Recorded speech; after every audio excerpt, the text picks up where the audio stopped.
રામ સતદેવીદાસ જય મા અમર જય શ્રી કૃષ્ણ। ચાલો પહોંચી ગયા છીએ અમરધામ આશ્રમના આંગણે। વાગી ગયા છે અત્યારે બપોરના 3 અને બધા પ્રભુજીઓ જમી અને બધા આરામ કરે છે અને હું આ બાજુ બગીચામાં એમ જ ચક્કર મારું છું। જો નવા નવા ઝાડવા અત્યારે અમરધામ આશ્રમના આંગણે રોપવામાં આવેલા છે કે અત્યારે ચોમાસાની સિઝન છે અને વરસાદ પડતો હોય એટલે ઝાડવા ચોટી જાય અને મસ્ત મજાના ભગવાનને ચડાવવા માટે ફૂલ આવી જાય। અને હમણાં તો આજે જવાનું છે ઘરે, મમ્મીને રજા આપી દીધી એટલે મમ્મીને લઈ અને એમને ઘરે મૂકવા જવાનું છે। એટલે હમણાં થોડા દિવસે તો અમરધામ આશ્રમના આંગણે આવવાનો નહીં મેળ આવે, કેમ કે 20 દિવસ જેવું ઘરે રોકાવાનું થશે, કેમ કે ઘરે કોઈ કામ કરે એવું નથી એટલે મમ્મીનું ધ્યાન રાખવા, ઘરનું બધું કામ કરવા ઘરે રોકાવાનું થશે। એટલે પાછા આપણે ઘણા સમય પછી અમરધામ આશ્રમથી આપણો બ્લોગ આવશે। અત્યારે તો મારા ગામથી ત્યાં પણ એકદમ નેચરલ વાતાવરણ છે, મહાદેવનું મંદિર છે ડુંગર ઉપર, એક અમારે ફૂલનાથ મહાદેવ છે એટલે એકદમ હરિયાળીવાળું વાતાવરણ છે। એટલે આપણે હમણાં ત્યાંથી બ્લોગ કરશું, એટલે આપ બધા સપોર્ટ કર્યા રાખજો। આ બાજુ જોઈએ આપણા દાદા અને દૂધીમાં પણ 9% તો બંને આરામમાં જ હશે અત્યારે।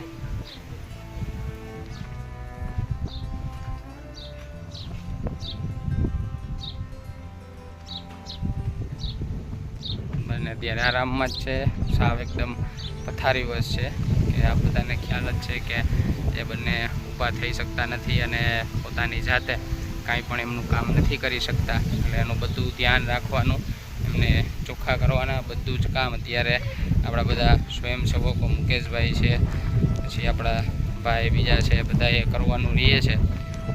એટલે એ બધા એમની સાફ સફાઈ કરતા હોય। हाँ देखो यहाँ पर हमारे शरद भैया बैठ गए। शरद भैया इस तरफ खसो, इस तरफ मैं इधर बैठूंगा ना, बैठ जाओ अभी आप। बारिश है थोड़ी थोड़ी, बहुत अच्छा है। क्या क्या काम किया था आज आपने शरद भैया? सुबह से आपने बहुत काम किया, मैंने देखा यहाँ पर कि बागीचे में आपने एक भी वो क्या बोलते हैं घास रहने नहीं दी है और आश्रम में सफा कर दिया। हाँ पूरा आश्रम में सफाई कर। देखो मैं आपको दिखाता हूँ, હું તમને બધાને બતાવું। અમારો બગીચો છે, અમારા બગીચાની અંદર શરદ ભૈયા જ્યારથી આવ્યા ત્યારથી લગભગ ક્યાંય ઘાસ એમને રહેવા નથી દીધું। જો અહીંયા તમે જો આ બાજુ ક્યાંય એટલે ક્યાંય છે ને મને ઘાસ નહીં દેખાય, આખો બગીચો જો એને ચોખ્ખો કરી દીધો ને એકદમ મસ્ત લાગે અત્યારે બગીચો। કાંઈ નહીં, ફ્રી હોય ત્યારે સવારે ઉઠી અને બગીચામાં વયા જાય અને પાછા બગીચાની અંદર ને અંદર બપોરથી પાછા हमारा खेनी भाई इधर बैठे हैं। हाँ देखता है। खाना खाया था आज? नहीं, साफ वाला tiffin tiffin tiffin tiffin tiffin tiffin हाँ नहीं खाता टिफिन। अरे बड़ा मालूम हो जाएगा काम तो करते हैं, हाँ चलेगा कैसे? हाँ हाँ ऐसा आएगा कहाँ? आपको तो सब मालूम है। मालूम क्यों नहीं, लिखा पड़ा होगा तो सब कुछ मालूम आ जाएगा। हाँ देखो उसका सोच अलग बैठे बैठे बैठे बैठे घास ही निकाल रहे हैं। आज क्या था खाने में? अरे रोटला और दाल, क्या छाछ। छाछ। मेरा तो अभी श्रावण मास चल रहा है इसलिए मैं तो शाम को ही खाता हूँ। नहीं आज पूरा दिन नहीं, सिर्फ शाम को। आज शाम को खाया तो कल पूरा दिन नहीं खाने का, दूसरे दिन शाम को खाने का, ऐसा 1 महीने तक। कितने आदमी करते हैं ऐसे 7 महीना? वो तो बहुत सारे करते हैं। 7 महीना? हाँ आप लोग 7 महीना कहते हो? हाँ महादेव का। हमारा बंगाल में तो 7 महीना कहते हैं, बंगाल का। वहाँ रहते हैं सब, बंगाल में से फास्ट करते हैं। वो बात ही नहीं है। आपके वहाँ दुर्गा पूजा होती है? दुर्गा पूजा वो कुछ आश्विन मास में। किसमें? आसो में? आश्विन मास। आश्विन, हाँ अष्टमी के दिन। आश्विन मास पूरा मास होता है? पूरा मास की होगा। दुर्गा पूजा है षष्ठी, सप्तमी, अष्टमी, नवमी, दशमी, 5 दिन। 5 दिन तक। पंचमी तक शुरू होता है। पंचमी, षष्ठी, सप्तमी, अष्टमी, नवमी, 6 दिन। 6 दिन होता है। बहुत मजा आता है उसमें, आता है ना। तो सारों को आता है मजा।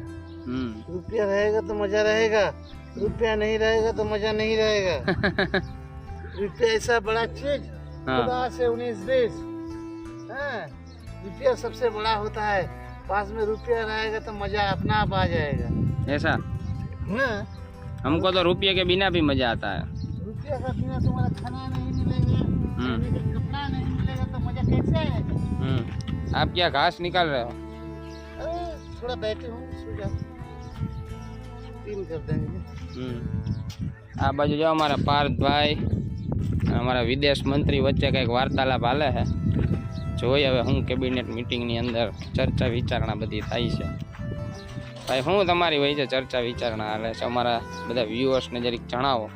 ચર્ચા બહુ ઊંચી છે, મીટિંગ બહુ ઊંચી જાય. સિક્રેટ મીટિંગ છે કાંઈ તમારી? જો એવું છે, એ તો એને ચાલુ જ હોય એવું. શું છે એનું બિઝનેસ? શેની નાખવાની કહેજો તમે.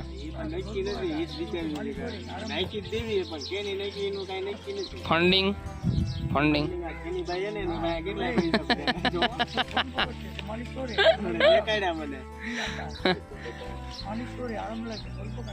તમને કે માલિશ કરો આરામ લગબે.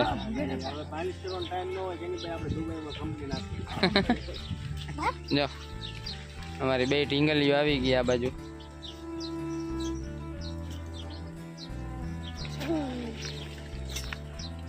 હે હું દુબઈની અંદર કંપની નાખ્યું તમારે? હા એ બરોબર, મંત્રીમંડળની મીટિંગ હાલે અહીંયા. ચાલો, તમે કયા ખાતાના મંત્રી છો? મંત્રી ખાતામાં મિનિસ્ટર. તમારે પાર્ટનરશિપમાં આવવાનું છે?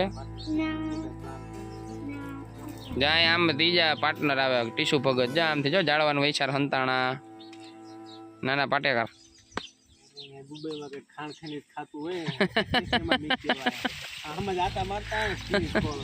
જો આ ટીસુ ભગત અહીંયા આવો કામ હે. દુબઈમાં કંપની નાખવી હે? નાખો કે તમારે નાખવી? શું છે? ઓ માતાજી, તમે આવી ગયા? દુબઈ પાર્ટનરશિપ વાળા આવી ગયા પાછા બીજા.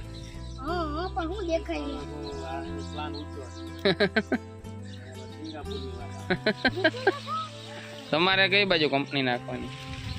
ઓ તમારે એવું પાર્ટનર થવાના? તો આરામ હાલ લ્યો.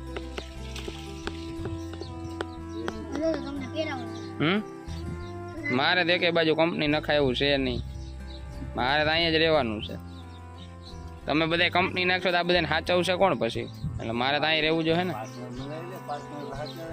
હે તમે જ ભેગો લઈ લ્યો ને મને, તમને શું વાંધો? લે બોલ. ચાલો હવે બધાને સીતારામ, સદદેવીદાસ, જય મા અમર, જય શ્રી કૃષ્ણ. મળશું કાલે પાછા નવા વ્લોગ સાથે. ત્યાં સુધી બધાને જય મા અમર.